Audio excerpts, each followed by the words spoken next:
नमस्कार, I am Shivani Singh. So friends, कैसे हैं आप सभी? मस्त होंगे होना यहाँ पे। और डियर फ्रेंड, जैसा आप स्क्रीन पर देख पा रहे हैं कि हम कंटिन्यू प्रिपरेशन कर रहे हैं स्पेशल सीटेट दिसंबर एग्जाम 2025। टुडे सेशन है सीडीपी के प्रीवियस ईयर क्वेश्चंस पेपर है और पेपर 1 और 2 दोनों ही एग्जाम्स के लिए बेस्ट सेशन है, ठीक है ना। और आज का जो प्रैक्टिस सेट है भैया वो है हमारा 18। सो यहाँ पे मैं मिस्टेक कर जाती हूँ, मैं यहाँ पे ध्यान जब टाइपिंग करती हूँ तो यहाँ पर ध्यान नहीं जाता। भाई शिवानी सिंह मेरे द्वारा ही कंटिन्यू सेशन यहाँ पर आप सबको कराए जा रहे हैं, ठीक है ना। सो चलिए फिर बढ़ते हैं। बहुत ही बेहतरीन सेशन है, गजब का, यहाँ पे एकदम मस्त वाला। ओके, सो स्क्रीन पर फर्स्ट क्वेश्चन है, निम्न में से कौन से संवेगात्मक विकास का हिस्सा है? कौन सा जो संवेगात्मक विकास है उसका हिस्सा है? संवेगात्मक किसे कहते हैं? देखो, संवेग होता है ये सबके जो है अकॉर्डिंग होता है, सबके जो है प्रति होता है। संवेग डर, भय, क्रोध, प्रेम, यही तो संवेग होते हैं हमारे। जब हमें बहुत ज़्यादा गुस्सा आता है वो संवेग हावी होते हैं। जब हमें बहुत ज़्यादा किसी पे जो है प्यार, दुलार, ओके, ये जो है उमड़ता है तो भी संवेगी होते हैं। और जब हमें क्रोध आता है, भय आता है या फिर चिंतित होते हैं तो ये सभी हमारे संवेगी होते हैं। ओके, तो संवेगात्मक विकास का हिस्सा है अवधान में स्मृति नहीं, शारीरिक प्रणाली की क्रिया 9, प्रतिबोधक और गति कौशल 9, बल्कि क्या अंतः व्यक्तिक कौशल। अंतः व्यक्ति कौशल ये होता है जब हम दूसरों की भावनाओं को समझ लें, दूसरे के विचारों को, दूसरों की सोच को, दूसरे व्यक्तियों की भावनाएं, इमोशंस, उनकी बातें समझ लें। खुद ही बिना बोले अगर हम समझ जाते हैं कि ये बंदा कहना क्या चाहता है। मानो हमारे सामने एक बंदा है, हमारे सामने 2 बंदे हैं। एक जो बंदा है वो हमारे सामने बहुत हैप्पी है और मैं उसे देखते ही समझ जाती हूँ कि हाँ, ये अपनी लाइफ में खुश है अभी प्रेजेंट में। लेकिन दूसरा बंदा ऐसा है, उदास है, उदासी से घिरा हुआ है, बैठा है, मुस्कुरा रहा है, लेकिन वो बात नहीं है, सिर्फ ओनली उसका नाटक कर रहा है मुस्कुराने का। तो हम ऐसे फील कर सकते हैं कि ये जो इस तरह दूसरा हमारा कैटेगरी का जो बंदा है वो अपने अंदर ही अंदर दुखी है, ठीक है।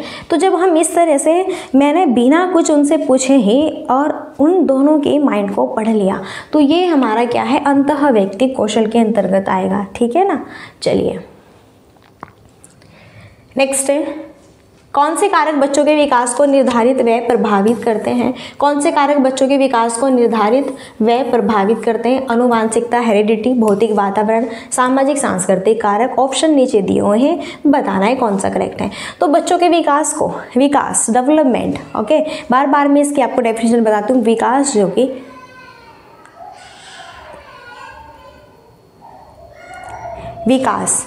जो कि गर्भधारण से स्टार्ट होता है और गर्भधारण से स्टार्ट होकर मृत्यु तक होता है, ठीक है। जन्म से स्टार्ट होता है और गर्भधारण से,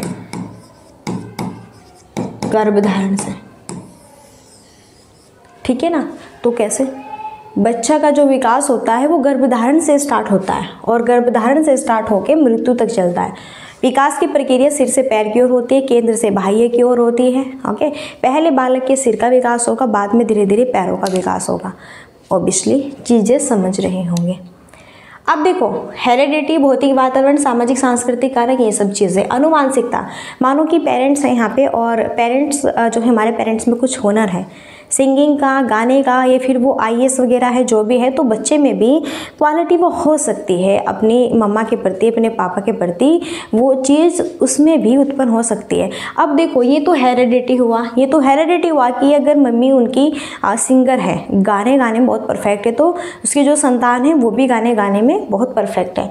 लेकिन फिर यहाँ पर वातावरण भी इफेक्ट डालेगा। अब मम्मा तो है भैया, अब अगर उस बच्ची को भी आपको बढ़िया सिंगर बनाना है तो पहले सारी चीज़ें उसे प्रोवाइड करानी होगी, ऐसी ही एजुकेशन प्रोवाइड करानी होगी, अच्छा बढ़िया खासा पढ़ाना लिखाना होगा, तभी तो जाके आप बेस्ट तरीके से उसे यहाँ पर सिंगर बना सकते हैं। और इसके लिए सामाजिक संस्कृति कारक, बिल्कुल तीनों के साथ में कैसे उठना है, बैठना है, बातचीत करना, संप्रेक्षण, विचार विमर्श करना, ये भी सारी चीज़ें मोस्टली यहाँ पे रहती है। इसलिए हमारा डी ऑप्शन राइट होगा। तीनों ही ऑप्शन हमारे बिल्कुल करेक्ट है, ठीक है ना। सो चलिए आगे बढ़ते हैं और स्क्रीन पर आगे नेक्स्ट है। एक मिनट, ऐसा फील हो रहा है कि थोड़ा आपको धुंधला दिखाई दे रहा है, ठीक है ना। क्वेश्चन सब सही दिख रहे हैं ना, ठीक है भैया। देखो, कथन है और फिर तर्क है। पहले हम कथन को देखने वाले। स्कूल में सीखने के लिए बच्चों की गति कौशल का समन्वय इम्पोर्टेंट नहीं है। तर्क है, सीखना और विकास एक दूसरे से स्वतंत्र है, अलग है। तो स्कूल में सीखने के लिए बच्चों के गति कौशल का समन्वय महत्वपूर्ण नहीं है। कह रहे हैं कि अगर बच्चा स्कूल में सीखेगा तो सही तरीके से नहीं सीखेगा, बच्चा स्कूल में सही सीख ही नहीं पाएगा, ये कह रहा है हमारा कथन। और तर्क कह रहा है कि सीखना और विकास एक दूसरे से स्वतंत्र है, अलग है। अगर हम फर्स्ट ऑप्शन की बात करते हैं, स्कूल में सीखने के लिए बच्चों के गति कौशल का समन्वय महत्वपूर्ण क्यों नहीं है, बताओ। अब बच्चे का जो यहाँ पे फ्यूचर बात करें, बच्चे का फ्यूचर बनता है विद्यालय जाके, बच्चा इंटेलिजेंट बनता है स्कूल जाके, विद्यालय जाके। वहाँ पर तो अब देखो 5 साल तक आप प्री नर्सरी में थोड़ा इधर उधर, ठीक है ना, आपकी फैमिली ने आपको पढ़ाया, फैमिली मेम्बर ने, पेरेंट्स ने, ओके। तो सबसे बेस्ट आप जो चीज़ें सीखेंगे और अपने भविष्य का आप यहाँ पे जो है निर्माण करेंगे, वो करेंगे आप विद्यालय में पढ़ाई करके अच्छी तरीके से। यहाँ पर अगर हम बात करें, ए और आर दोनों कथन हमारे गलत है। सीखना और विकास एक दूसरे के लिए अलग क्यों है, स्वतंत्र क्यों है, बल्कि एक है। जब आप सीखोगे वही तो हमारा विकास है। जितना भी हम दिन पर दिन अच्छे से अच्छा सीखेंगे वही तो विकास है।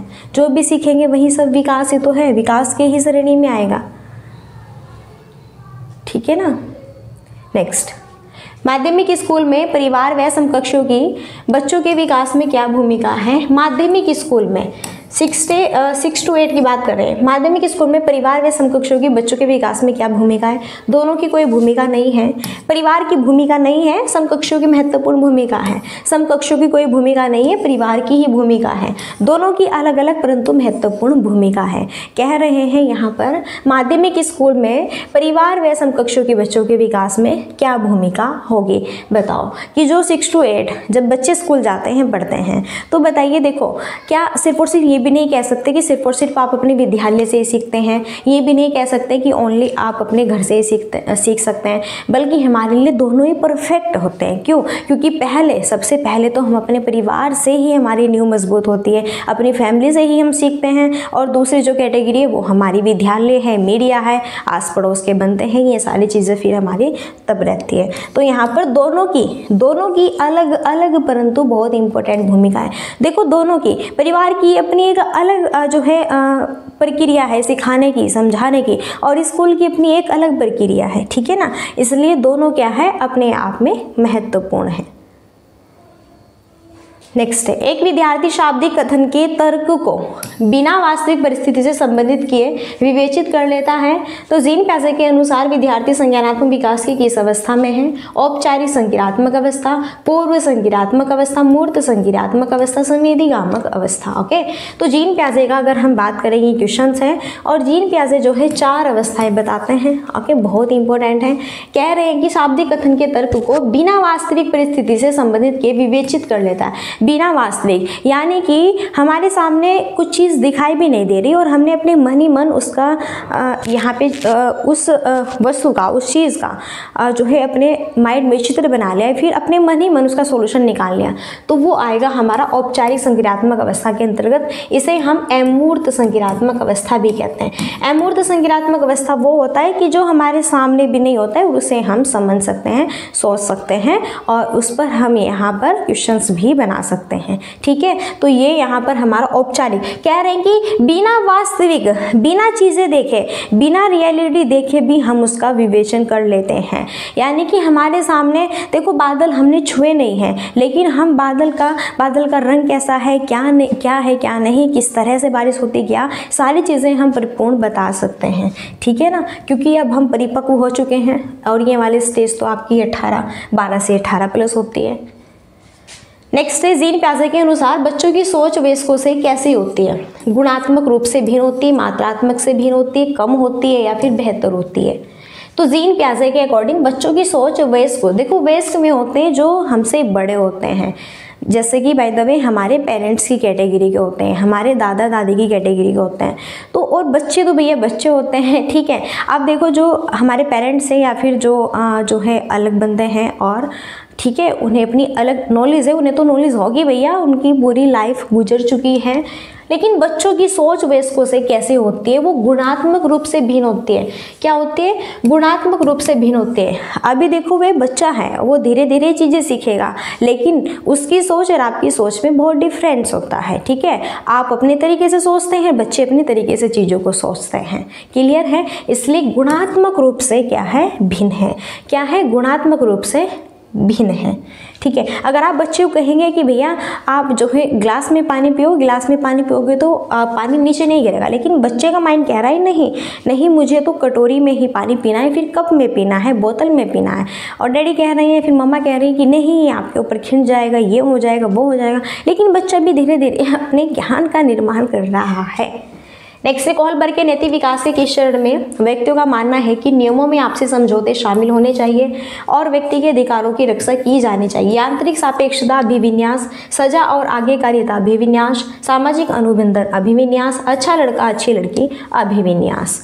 बहुत बेहतरीन। कोहलबर्ग ने कौन सा सिद्धांत दिया है? नैतिक विकास का सिद्धांत यहाँ पर दिया है कोहलबर्ग ने। और किस चरण में व्यक्तियों का मानना है कि नियमों में आपसी समझौते शामिल होने चाहिए। नियमों में आपसी समझौते हैं। अब देखो, अगर कानून ने कुछ नियम बनाए हुए हैं तो यहाँ पर आप ये नहीं कहेंगे, जितने भी भारत के नागरिक हैं, ओके, और कानून में, संविधान में जो भी यहाँ पे निर्णय लिया गया है तो आप उस चीज़ को नकारेंगे नहीं। आप ये नहीं कहेंगे गलत है, हम इस पर अमल नहीं करेंगे। अब देखो, अगर भारत के संविधान में ये रूल्स बने हुए हैं, अगर ये रूल्स आपके बने हुए हैं कि कोई चोरी करेगा उसे दंड होगा, सजा दी जाएगी और समाज में भी उसे जो है बहुत बुरा व्यक्ति माना जाएगा, तो ये जो नियम है, ये रूल्स हैं, वो हम सबसे मिलकर ही बनाए गए हैं। तो हमें इस पर क्या, सामाजिक अनुबंधन अभिविन्यास, ओके, सो सी ऑप्शन से बेस्ट होगा हमारा। ठीक है ना, सामाजिक अनुबंधन अभिविन्यास। अब देखो, जो रूल्स हमारे बने हुए हैं और वो हम अपनी आपसी जो है सहमत से सब यहाँ पे बनाते हैं, तो वो सबसे क्या है यहाँ पे प्रभावशाली होगा भी हमारे लिए, क्योंकि वो हमें मानना भी होगा। ओके, नेक्स्ट, वाइगोत्स्की ने सिद्धांत में प्रस्तावित किया कि सीखना ज्ञान के सह निर्माण की प्रक्रिया है। व्यवहारवादी, सामाजिक सांस्कृतिक, सूचना के प्रसंस्करण या फिर मनोगतिकी। तो वाइगोत्स्की, सबसे पहले तो समझो जो वाइगोत्स्की है क्या। तो वाइगोत्स्की की बात करूँ, वाइगोत्स्की ने सिद्धांत दिया है सामाजिक सांस्कृतिक सिद्धांत। मैंने कहा है अगर क्वेश्चन वाइगोत्स्की से रिलेटेड है तो आंख मिच के आपको लगा देना है। 90% यहाँ पर आपके चांसेस होंगे राइट होने के, अगर ऑप्शन में समाज और संस्कृति से रिलेटेड है। भैया वाइगोत्स्की यही तो कहते हैं कि बच्चा विचार विमर्श संप्रेक्षण के माध्यम से अपने समाज में ढल के चीज़ों को सीखता है और जीवन का अनुभव करता है, अच्छे का बुरे का। ओके, समाज में ये नहीं कि सभी अच्छे बंदे होते हैं, नो, बिल्कुल नहीं। समाज में बुरे भी, और सबसे ज़्यादा तो बुरे ही होते हैं। अच्छे तो आज के टाइम में कम है, लेकिन सबसे ज़्यादा कौन देखने को मिलते हैं? बुरे व्यक्ति ही देखने को मिलते हैं। तो हम उन सबसे परिचित होते हैं, उन सब की बातों को हम सहज अंतर्गत करते हैं कि हाँ ये चीज़ें कैसे कर रहे हैं और क्या कह रहे हैं। निम्न में से क्या ले वाइगोत्स्की के सिद्धांतों का उपयुक्त कक्षागत निहितार्थ है? बच्चों से अपेक्षा रखनी चाहिए कि वे पूर्ण रूप से खुद से चीज़ों को खोज पाएंगे। बच्चों में वांछनीय व्यवहार को बढ़ावा देने के लिए उन्हें इनाम देने चाहिए, या फिर बात कहें बच्चों में अवांछनीय व्यवहार को कम करने के लिए उन्हें सजा देनी चाहिए, या फिर बात करें बच्चों का सीखने में मार्गदर्शन में सहायता करनी चाहिए। सो सबसे बेस्ट यहाँ पे हमारा जो है ऑप्शंस राइट कौन सा होगा। ओके, बात करें इनमें से वाइगोत्स्की के। देखो, वाइगोत्स्की से रिलेटेड वाइगोत्स्की के सिद्धांत का उपयुक्त कक्षागत क्या निहितार्थ है? तो बच्चे से अपेक्षा रखनी चाहिए कि वे पूर्ण रूप से खुद से चीज़ों को खोज पाएंगे। देखो, खोज पाएंगे, खोजबीन की बात कौन करते हैं? जीन पियाजे करते हैं। कौन करते हैं? जीन पियाजे करते हैं। लेकिन क्वेश्चन यहाँ पर बना है भैया वाइगोत्स्की का, ठीक है ना। कह रहे हैं बच्चों में वांछनीय व्यवहार को बढ़ावा देने के लिए उन्हें इनाम देना, कि आप इनाम पर जो है बच्चों का फोकस क्रिएट करेंगे कि अगर आप बच्चे को इनाम देंगे तभी बच्चा सीखेगा, अदरवाइज कुछ नहीं। अवांछनीय व्यवहार को कम करने के लिए सजा देंगे आप उसे? बिल्कुल नहीं। तो वाइगोत्स्की ये कहते हैं कि बच्चों के सीखने में मार्गदर्शन में सहायता करनी चाहिए। बिल्कुल डी ऑप्शन करेक्ट होगा। यही तो कहते हैं वाइगोत्स्की कि बच्चे अगर नहीं समझ पा रहे तो उन्हें समझाना चाहिए, उन्हें हेल्प करनी चाहिए, उन्हें संकेत देना चाहिए, पार्ट स्कैफोल्डिंग प्रदान करनी चाहिए, उनकी समस्याओं का निदान करना चाहिए, उपचार देना चाहिए, ठीक है ना, सारी चीज़ें।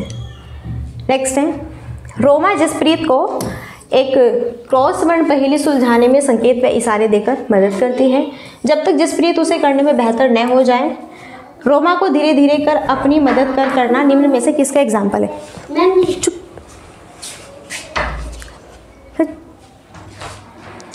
ठीक है, तो इसमें देखो इसका फोल्डिंग होगा या फिर अनुकरण अधिगम होगा या फिर बहुबुद्धि होगा या फिर संज्ञानात्मक द्वंद्व होगा। ठीक है ना, तो यहाँ पर बेस्ट कौन सा होगा? ओके, तो देखो रोमा जसप्रीत को एक क्रॉस वर्ण पहेली सुलझाने का संकेत में इशारा है। देखो रोमा है जसप्रीत, रोमा क्या है? टीचर है। जसप्रीत यहाँ पे क्या है? स्टूडेंट है। जसप्रीत यहाँ पे क्या है भैया? स्टूडेंट है।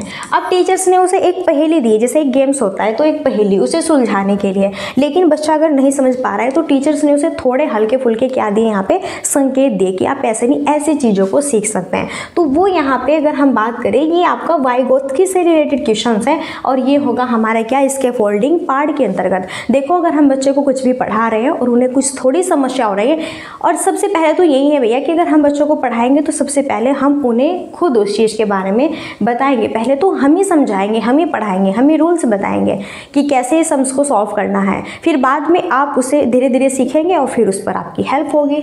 ठीक है ना, तो फिर और अगर आप थोड़ी भी अगर आपको कहीं प्रॉब्लम हो रही है तो स्कैफोल्डिंग हम आपको देंगे पार्ट। ठीक है ना, चलिए सो लास्ट क्वेरी हमारी like and share and subscribe की। सो आई होप अगर सेशन अच्छा लगा होगा तो बिल्कुल आप सेशन को लाइक एंड चैनल को सब्सक्राइब कर सकते हैं। और फ्रेंड्स अब यहीं पर हम अपनी वाणी को देते हैं विराम और मिलते हैं नेक्स्ट सेशन में। और तब तक के लिए so thanks for watching, keep study and bye bye, take care. जय हिंद, जय भारत, नमस्कार।